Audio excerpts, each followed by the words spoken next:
আসসালামু আলাইকুম রহমতুল্লাহ। আসলে আমরা অনেক সময় ছোটোখাটো বিষয়ে রোগে আমরা অনেক সময় ভয় পাই, ঘাবড়ায় যাই। আসলে ভয়ের কোনো কারণ নেই। সে একটা ছোট্ট একটা সমস্যা নিয়ে আপনাদের সাথে শেয়ার করবো। সেটা হচ্ছে গরুর শরীরে অনেক সময় আমরা ছোট ছোট গোটার মতো দেখি, এবং ওখানে এবং ওইটা খুবই ছোট, এবং হাত দিলে ওই গোটাটা উঠা যায়, এবং ওখান থেকে মাছি বসতে বসতে অনেক সময় কিন্তু গাও হয়।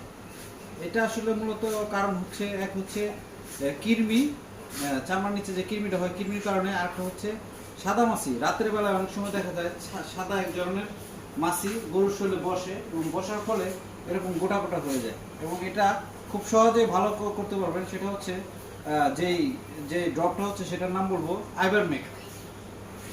আইভারমেক এই ড্রপটি আপনারা যদি ব্যবহার করেন, যদি বড় গরু হয় আর সেক্ষেত্রে একটি ব্যবহার করবেন, আর যদি ছোট গরু হয় সেক্ষেত্রে একটা ড্রপের হাফ আজকে ব্যবহার করবেন, এবং 7 দিন পরে পরবর্তী হাফটা ব্যবহার করবেন। এবং কিভাবে এটা ব্যবহার করতে হবে সেটা আপনাদেরকে দেখাবো আমি।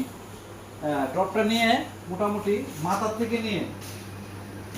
নিয়ে দেখেন দিতেছি, মাথার থেকে নিয়ে একদম এভাবে পুরা শরীরের শেষ ভাগ এবং লেস অব্দি এভাবে দিতে হবে, এবং যে যে জায়গায় সংক্রমণ হয়েছে ওখানে আপনি এভাবে দিতে পারেন, সমস্যা নেই।